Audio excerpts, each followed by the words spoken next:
Hello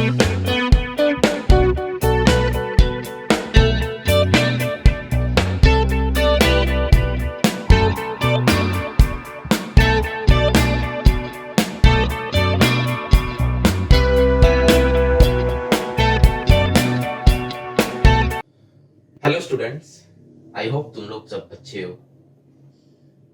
आज हम start करेंगे exercise 11 that is fundamental concepts, class 7 Selina publication, concise mathematics. ये जो वीडियो है ना, ये है intro video of this chapter, और इस चैप्टर को समझने के लिए ये इंट्रो वीडियो बहुत इंपॉर्टेंट है। तो इस वीडियो को बहुत बहुत ध्यान से देखो और बहुत ध्यान से समझो, ताकि पूरा चैप्टर बहुत अच्छे से समझ में आए और सारे का सारे एक्सरसाइज भी ठीक से तुम लोग कर पाओ। तो चलो स्टार्ट करते हैं एक्सरसाइज 11 इंट्रो वीडियो।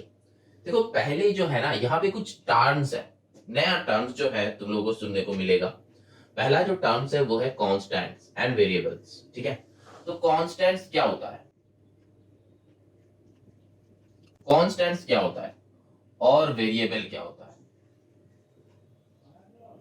देखो, कांस्टेंट मतलब क्या होता है, कोई भी एक नंबर ले लो, कोई भी एक नंबर। ठीक है, सोचो कि हम 2 ले लेते हैं, सोचो कि हम 2 ले लेते हैं, तो ये हो जाएगा constant. Any number, you can take any number, that will be constant. ठीक है, अब जो है, सोचो कि हम तुमको बता रहे हैं कि तुम एक नंबर लो और हमको मत बताना, लेकिन उसको रिप्रेजेंट करना है। समझ में आया? तुमको एक नंबर लेना है और हमको नहीं बताना है, लेकिन तुमको रिप्रेजेंट करना है। तुम कैसे करोगे? तुम बोलोगे सर ये नंबर हम छुपा दिया। ठीक, चलो छुपा दिया। अब रिप्रेजेंट कैसे करोगे? सोचो कि एक लेटर से रिप्रेजेंट कर सकते हो। क्या है? सोचो कि ए लिए, सोचो कि ए लिया, तब ए जो है इसके अंदर एक नंबर है, ए जो है इसके अंदर एक नंबर है। तो ये नंबर कौन सा नंबर है हमको नहीं पता, सिर्फ तुम्ही को पता है और किसी को नहीं पता। जो देखेगा ये होगा ए। जिसको पता नहीं होगा कि ए इक्वल्स टू क्या है, वो इसको वेरिएबल मानेगा। मतलब क्या? ये वेरी हो सकता है, क्योंकि सोचो कि इस ए का वैल्यू कुछ भी हो सकता है। समझ में आया कांस्टेंट्स और वेरिएबल का डिफरेंस? एक और बार बता रहे, शॉर्ट में बता रहे, ध्यान से सुनो। सोचो कि हम एक तो नंबर लिए 10। ठीक, ये क्या हो जाएगा? कांस्टेंट हो जाएगा। लेकिन ये 10 का बदले ये 10 को हम रैप कर दिया, किससे? कोई भी एक लेटर x से। ठीक है, 10 को हम रैपिंग किया है x से, तो ये x will be called as variable and this number will be called as constant. समझ में आया? इसका मतलब ये नहीं है कि सर एक वेरिएबल का वैल्यू क्या हमेशा कांस्टेंट होता है? हाँ, होता है। कोई भी वेरिएबल का वैल्यूज अगर तुमको निकालना है तो वो कांस्टेंट होता है। कांस्टेंट मतलब क्या सर? क्या सिर्फ होल नंबर्स हो सकता है? सिर्फ इंटीजर्स हो सकता है? नहीं, कुछ भी हो सकता है। इंटीजर्स मतलब minus infinity two plus infinity, कुछ भी हो सकता है ये एक्स। जब डेसिमल में निकलेगा तो डेसिमल में होगा, फ्रैक्शन में निकलेगा तो फ्रैक्शन में होगा, इंप्रोपर फ्रैक्शन में आया तो उसको मिक्स फ्रैक्शन में कर दो, तो वो एक्स का वैल्यू कुछ भी हो सकता है। समझ में आया डिफरेंस? ठीक, ये जो है एकदम बेसिक कंसेप्ट आया। ठीक है, अब एक नेक्स्ट कंसेप्ट जो है वो है टर्म। टर्म का क्या मतलब है? टर्म ना कुछ भी हो सकता है, वो चाहे एक नंबर हो सकता है, वो ये एक टर्म है, ये एक टर्म है, ये एक टर्म है, मतलब कुछ भी हो सकता है। अ नंबर भी हो सकता है, अ combination of constant and variable हो सकता है, सिर्फ एक वेरिएबल हो सकता है, कुछ भी हो सकता है, वो होता है टर्म। ठीक है, टर्म का डेफिनेशन क्या होगा? A term is a number, a variable और a combination of numbers and variables. मतलब कुछ भी हो सकता है। सोचो कि यहाँ पे टर्म मतलब ये 5 टर्म है, यहाँ पे लिख लो तुम 5x/4 टर्म है, तुम लिख लो 3/3 प्लस x टर्म है। मतलब एक जो है यही टर्म है। लेकिन अगर यहाँ पे 3 प्लस x माइनस 4 प्लस 6 अगर ऐसा कुछ रहा, सर ये पूरा क्या एक टर्म है? नहीं है। यहाँ पे कितना टर्म्स है? हो सकता है कि यहाँ पे 1 2 3 4 4 अलग अलग टर्म है। हो सकता है ये एक ब्रैकेट हो गया और ये एक ब्रैकेट हो गया, तो 2 टर्म हो गया। ठीक है, समझ रहे हो? ऐसे करके ये सम के ऊपर डिपेंड करेगा कि कितना सारा टर्म्स है। कि मेरा यहाँ पे बगल में एक डॉग रहता है, वो सारे दिन चिल्लाता है, ठीक है, तो ध्यान उसमें मत देना। अभी भी चिल्ला रहा है, मेरा कान में आ रहा है, अगर तुम लोगों को सुनाई दे रहा है तो उसमें कंसेंट्रेट मत करो, कंसेंट्रेट इसमें करो। ठीक है, अच्छा, तो फिर जो है देखो, नेक्स्ट जो आता है एल्जेब्रिक एक्सप्रेशन। ये एल्जेब्रिक एक्सप्रेशन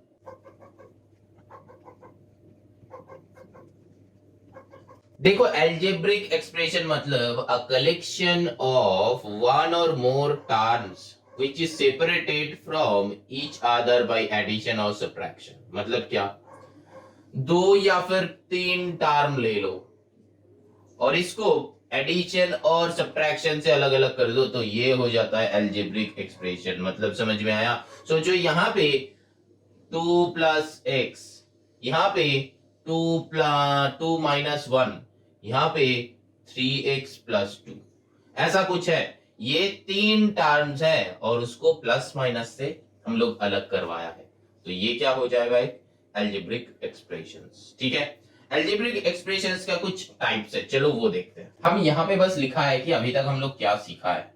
ठीक है, अब चलो वो टाइप्स देखते हैं एल्जेब्रिक एक्सप्रेशन का टाइप। पहला क्या है, मोनोमियल।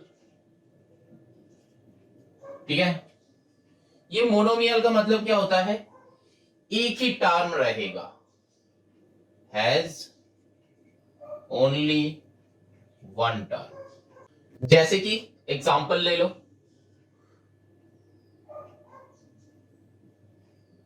एग्जाम्पल क्या होगा, सोचो कि x एक टर्म है, 5x एक टर्म है, -4x² 3 ये हो सकता है। ठीक है, तो ऐसा कुछ है जिसका एक टर्म होगा। अब क्या है, बाइनोमियल। मोनो मतलब 1, ठीक है, ध्यान में रखना। बाई मतलब 2, तो मतलब क्या हो जाएगा, हैज ओनली 2 टर्म्स। ठीक, इसका एग्जाम्पल क्या होगा, सोचो कि 2a प्लस 3। ठीक, फिर क्या हो सकता है, 4x माइनस y। ठीक है, 2 टर्म है, तो ऐसा टाइप का होगा। नेक्स्ट क्या है, ट्राइनोमियल। ट्राई मतलब 3, तो मतलब हैज ओनली 3 टर्म्स। एग्जाम्पल क्या होगा, तीनों मिला लो। ये क्या है, पॉलिनोमियल का कंसेप्ट होता है, पॉलिनोमियल ऐसा टाइप का होता है, तो उसी का एग्जांपल हम लिया है। जैसे कि इसको तुम कुछ अलग भी कर सकते हो, तो 2x प्लस 4 प्लस 5x/2 ऐसा कुछ हो सकता है ट्राइनोमियल। और उसके बाद क्या होता है, मल्टीनोमियल।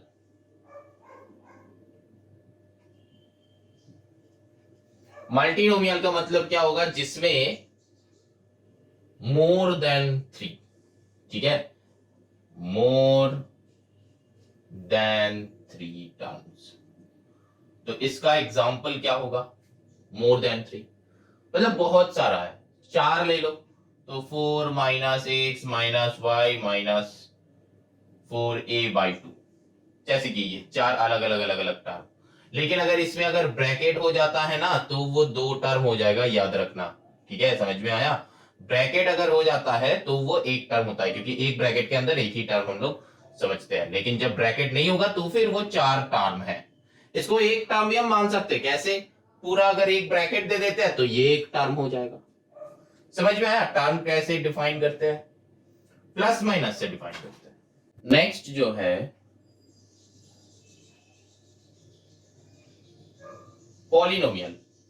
पॉलिनोमियल मतलब क्या, हैज 2 और मोर देन 2 टर्म्स। ठीक, एग्जाम्पल क्या होगा, एग्जाम्पल क्या होगा,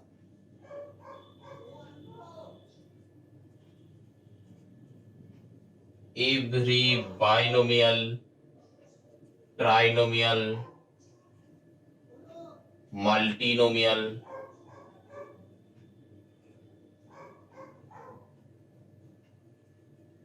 एटसेट्रा, सारे ही पॉलिनोमियल में हो जाएगा। पॉली मतलब क्या है, मेनी, ये याद रखना, पॉली मतलब मेनी मतलब more than one.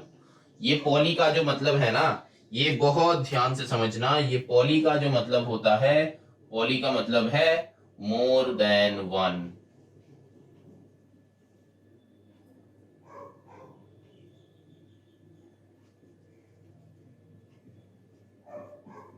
More than one ये जो है ये होता है पॉलिनोमियल। ठीक है, समझ में आया? तो एक और बार दिखा देते हैं, एक और बार समझ लो। तो हम लोग अभी तक क्या क्या पढ़े हैं? कांस्टेंट। कांस्टेंट मतलब क्या? कोई भी नंबर हो सकता है, यहाँ पे लिख देते हैं एनी नंबर। ठीक। वेरिएबल्स मतलब क्या है? छुपा हुआ नंबर, मतलब हिडन नंबर। मतलब वो किससे होता है, किससे रिप्रेजेंट करते हैं हम लोग? लेटर्स से। ठीक है, तो represented by any letter, represented by English alphabet लिख देते हैं, इंग्लिश अल्फाबेट। ठीक। और क्या है? टर्म्स। और क्या है? टर्म्स। टर्म्स का मतलब क्या होता है? कुछ भी हो सकता है, नंबर हो सकता है, वेरिएबल्स हो सकता है, ये कांस्टेंट हो सकता है, सब अलग अलग। और एल्जेब्रिक एक्सप्रेशन क्या है? प्लस माइनस से अलग किया हुआ टर्म, टर्म्स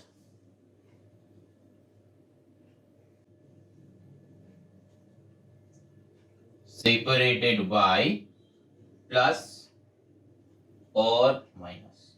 यहां पे तुम लिख सकते हो टर्म्स मतलब कलेक्शन ऑफ टर्म्स लिख सकते हो, collection of terms separated by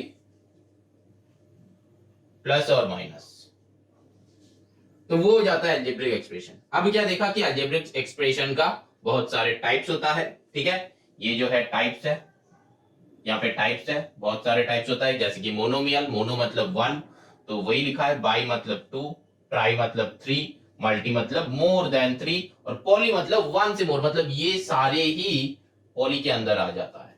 ठीक है, ये बाइनोमियल से पूरा पॉलिनोमियल के अंदर आ जाता है। समझ में आया? इसीलिए हम यहाँ पे ये बता रहे थे कि ये एक पॉलिनोमियल का एक्सप्रेशन होता है, x square plus b x plus c. ठीक है, जब हम लोग वो मिडिल टर्म फैक्टर्स करेंगे, क्लास 8 में करेंगे, तो वहां पे जाके ऐसा कुछ टाइप का मिलेगा। ठीक है, तो मतलब समझ में आया यहां तक? ठीक है, तो अब देखो, चलो आगे चलते हैं। आगे कुछ टर्म्स आएगा जो कि है, अभी तक हम लोग जो सीख रहे हैं वो हम यहाँ पे रख दे रहे हैं ताकि तुम लोगों को समझने में, मतलब तुम लोगों को रिलेट करने में इजी हो जाए। ठीक है, हम ये सारे रब नहीं कर रहे हैं। अब चलो आगे चलते हैं। देखो यहाँ पे एक और एक टर्म आता है, प्रोडक्ट। प्रोडक्ट का मतलब ये नहीं कि कुछ समान, वो नहीं है। प्रोडक्ट का मतलब है मल्टीप्लीकेशन, मतलब कुछ भी दोनों का मल्टीप्लाई होता है, तो सिंपल मल्टीप्लीकेशन को हम लोग प्रोडक्ट बोलते हैं, ये समझ लेना। ठीक है, क्वेश्चन में दिया हुआ रहता है कि find product between this and this, तो हम लोग बस क्या करेंगे, सिंपल मल्टीप्लीकेशन सोचेंगे। ठीक है, अब नेक्स्ट पॉइंट जो है फैक्टर। ये फैक्टर बहुत ध्यान से समझना, बहुत जगह पे काम पे आएगा। फैक्टर्स का डेफिनेशन देखो, स्क्रीन में लिखा हुआ है। ठीक है, अब देखो यहां पे एक बात है, कांस्टेंट प्लस वेरिएबल्स, ये दोनों को मिला के हम लोग क्या बोल सकते हैं, क्वांटिटीज बोल सकते हैं। ठीक है, ये दोनों को मिला के हम लोग क्वांटिटीज बोल सकते हैं, और ये जो क्वांटिटीज को मिला के वो फैक्टर्स आ जाता है। कैसे? देखो सोचो कि तुम्हारा एक टर्म है 3ay। ठीक है, मतलब फैक्टर्स क्या होता है, एक बात ध्यान में रखना, फैक्टर्स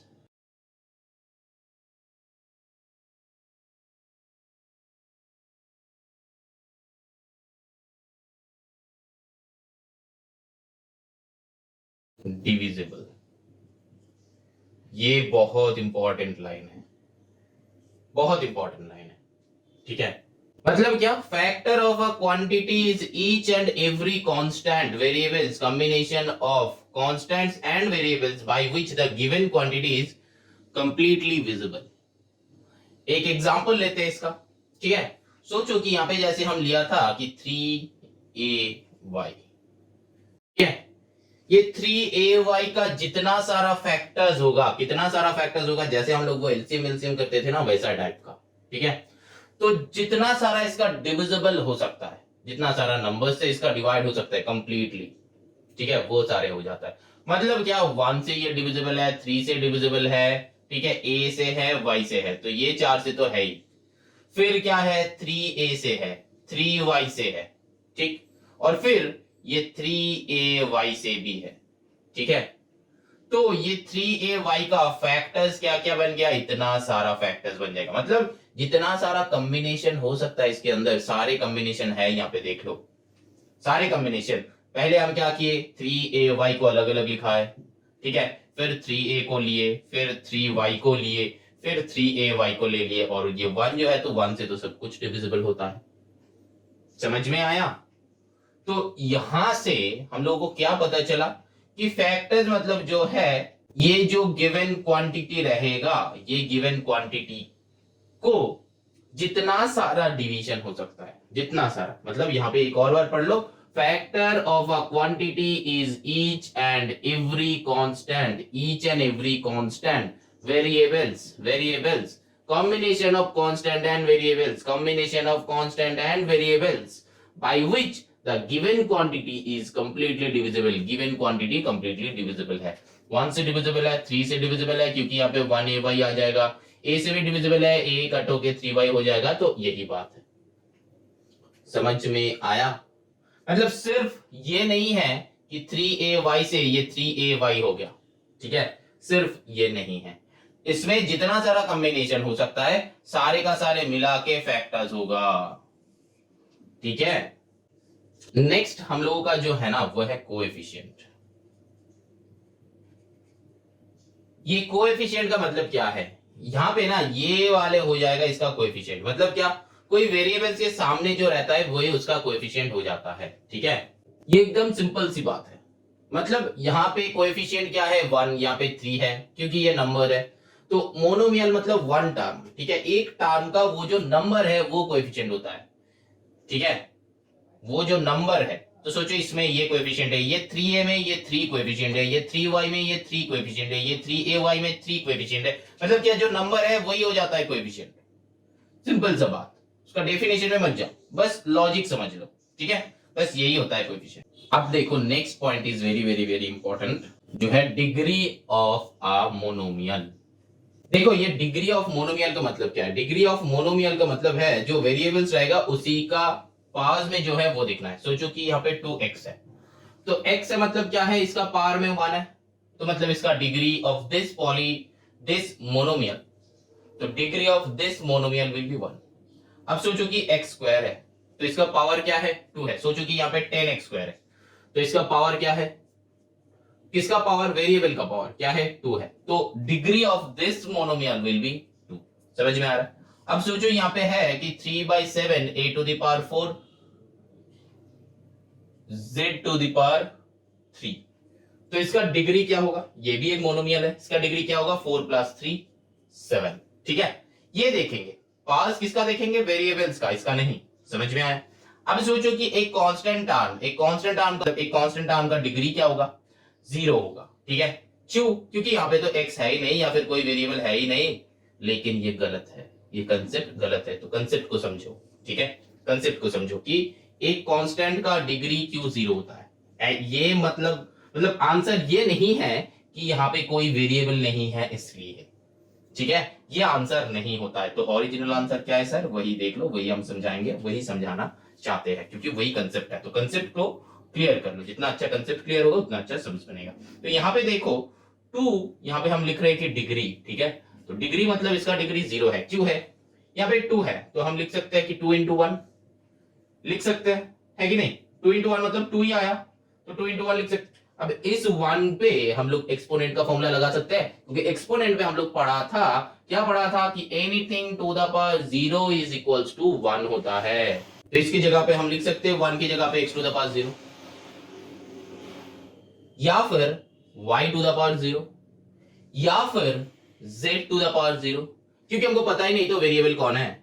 जो भी होगा टू द पावर 0 होगा, वो इक्वल्स टू 1 होता है, ठीक है। तो मतलब किसी भी एक टू द पावर 0 कर दो, तो ये यहाँ पे जो वेरिएबल होगा उसका पावर में क्या है, 0, तब ना जाके ये 1 होगा, तब ना जाके ये कांस्टेंट सिर्फ रहेगा।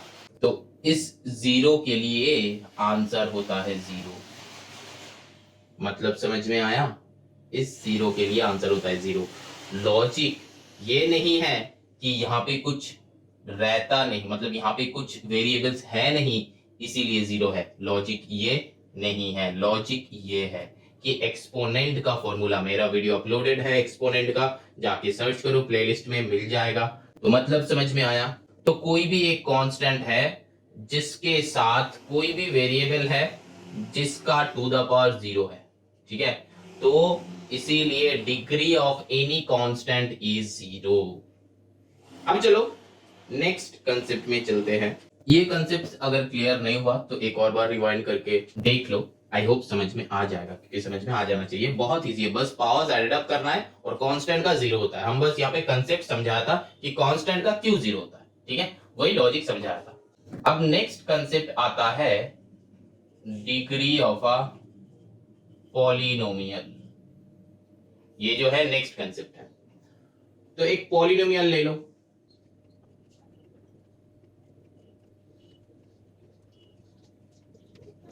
सोचो कि ये एक पॉलिनोमियल है। पॉलिनोमियल का मतलब क्या है, मोर देन टू रहेगा, मोर देन वन रहेगा, वही पॉलिनोमियल होता है। कि बाइनोमियल, ट्राइनोमियल, ये सारे सब कुछ पॉलिनोमियल्स में आ जाता है। यहाँ पे दिखाया है, बताया था कुछ देर पहले। तो इसमें डिग्री ऑफ पॉलिनोमियल क्या होगा, इसमें एक बात ध्यान में रखना, ध्यान से सुनो। ये एक टर्म है, ये एक टर्म है, ये टर्म है, ये टर्म है। तो यहाँ पे कितना टर्म्स है, चार टर्म्स है। ये चार टर्म में से जिस टर्म का पावर्स सबसे ज्यादा रहेगा, तो मतलब यहां पे क्या हो जाएगा, डिग्री 4 + 5 दैट इज 9। तो इस पॉलिनोमियल का डिग्री होगा 9। ध्यान में रखना, सबसे ज्यादा जिसका है वही उसका डिग्री हो जाता है, ठीक है। हाईएस्ट जो पावर्स रहेगा उसको एडेड अप करके हम लिख देंगे, ठीक है। एक और एक लेते हैं। अब देखो इसमें किसका हाईएस्ट है, इसमें देखो 4 है, इसमें देखो 3 + 2 5 है, इसमें देखो 2 + 1 3 है। तो इस टर्म का ना हाईएस्ट आएगा, तो मतलब इसका डिग्री क्या हो जाएगा, डिग्री क्या हो जाएगा, 3 + 2 दैट इज इक्वल्स टू 5। जो मैक्सिमम है, जो मैक्सिमम है वही डिग्री होगा पॉलिनोमियल का, ठीक है। जिस टर्म का, अलग अलग टर्म्स का सबका प्लस करके देख लेना, जिसका सबसे ज्यादा है उसी का नंबर पुट कर दो, बस वो डिग्री आ जाएगा। समझ में आया। अब देखो नेक्स्ट कंसेप्ट जो आता है वो होता है लाइक एंड अनलाइक टर्म्स। यही हम लोग का लास्ट कंसेप्ट है एक्सरसाइज 11A करने से पहले। मेरा हैंडराइटिंग समझ में आ जा रहा है शायद। अभी तो हम अपना हैंडराइटिंग चेंज नहीं कर सकते, लेकिन फिर भी इसीलिए जो हैंडराइटिंग का जो बेसिक कंसेप्ट है, जो अच्छा दिखता है कि बीच में गैप रखना है ठीक से, तो तब जाके वो अच्छा दिखता है, तो हम वही कर रहे हैं ताकि थोड़ा सा तुम लोगों को समझ में आ जाए अच्छे से, ठीक है। चलो अभी जो है ये लाइक अनलाइक टर्म्स क्या होता है, देखो सेम टाइप का जब होगा तब वो होगा लाइक, जैसे कि 5x 8x 3x 2x, ये सब लाइक टर्म्स, ठीक है। लेकिन जब ये 5x 8y 3a 2b सबका अलग अलग हो गया, तो ये हो जाएगा अनलाइक टर्म्स। समझ में आया, समझ में आया कि नहीं। ये सारे का जो वेरिएबल्स है ये सेम होना चाहिए, तब जाके होगा लाइक टर्म्स। ये वेरिएबल्स अगर अलग अलग होता है तो ये बी है, तो वेरिएबल्स अगर अलग अलग है तो वो हो जाएगा अनलाइक टर्म्स। तो एक और एक एग्जांपल लेते हैं। सोच लो कि यहाँ पे 7x² 8x², यहाँ पे ना इस चैप्टर में ना जो है हम लोग का जो कंसेप्ट है, ये जो एल्जेब्रिक कंसेप्ट है, तो एल्जेब्रिक कंसेप्ट में क्या होता है, हम लोग हमेशा ये वेरिएबल्स को लेके बात करेंगे। अलजेब्रा में क्या होता है, बस वेरिएबल्स का ही काम होता है, ठीक है। ये वेरिएबल्स को लेके बात करेंगे। ये जो है इसमें देखो ये कोएफिशिएंट है, हम बताया था पहले, तो ये कोएफिशिएंट चेंज हो रहा है, लेकिन कोएफिशिएंट को हम लोग नहीं देखेंगे।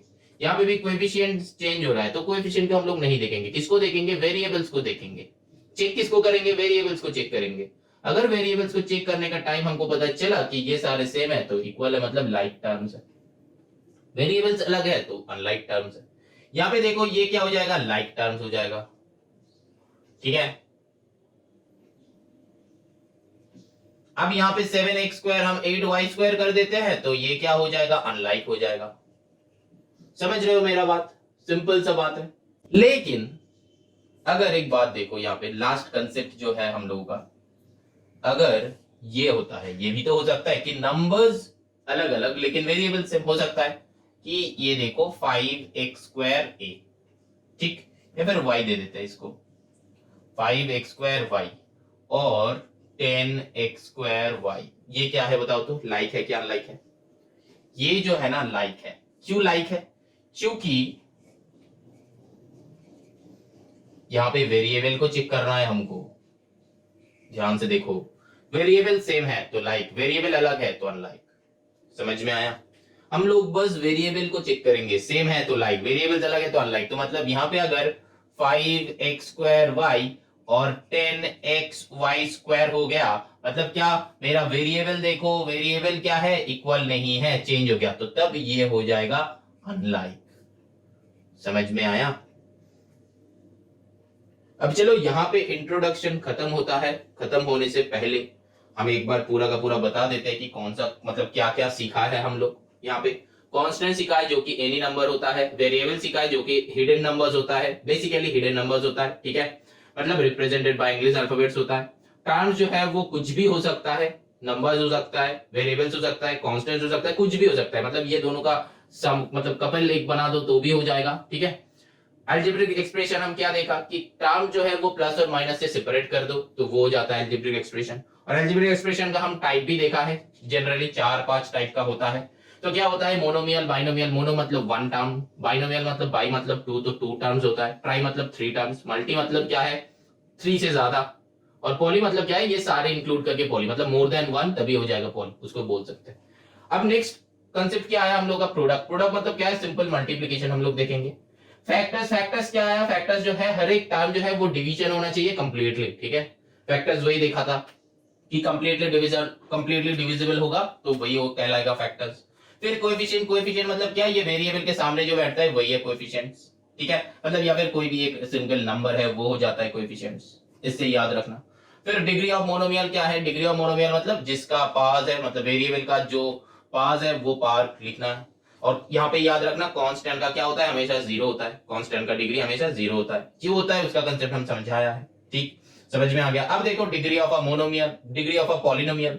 डिग्री ऑफ अ पॉलिनोमियल क्या होता है, मतलब पॉलिनोमियल मतलब क्या है, 2 से ज्यादा, यहाँ पे मतलब 1 से ज्यादा, तो 1 से ज्यादा कुछ भी ले लो। अब लेके उसको देखो, तो उसको अब देखोगे तो क्या, उसमें से हाईएस्ट जो होगा, हाईएस्ट वेरिएबल का हाईएस्ट पास जो होगा वही हो जाएगा उसका degree. Highest power of the term of that polynomial is called degree of that polynomial. मतलब क्या है, हाईएस्ट पावर जो होगा उस कोई भी टर्म का, जिसका हाईएस्ट पावर होगा वो हो जाएगा उस पॉलिनोमियल का डिग्री। अब लास्ट में आता है like unlike terms. Like unlike मतलब क्या है, हमको क्या देखना है, वेरिएबल्स को देखना है, नंबर्स को नहीं देखेंगे, वेरिएबल्स को देखेंगे। अगर वेरिएबल्स क्या आया, इक्वल है तो लाइक टर्म्स, वेरिएबल अनइक्वल है तो अनलाइक टर्म्स, ठीक। तो यहाँ पे नंबर्स को हम एक्सक्लूड कर देंगे, नंबर को हम लोग कुछ नहीं देखेंगे, ठीक है, समझ में आया। चलो यहाँ पे इंट्रोडक्शन एंड होता है। नेक्स्ट हम लोग चलो चलते हैं एक्सरसाइज 11A में।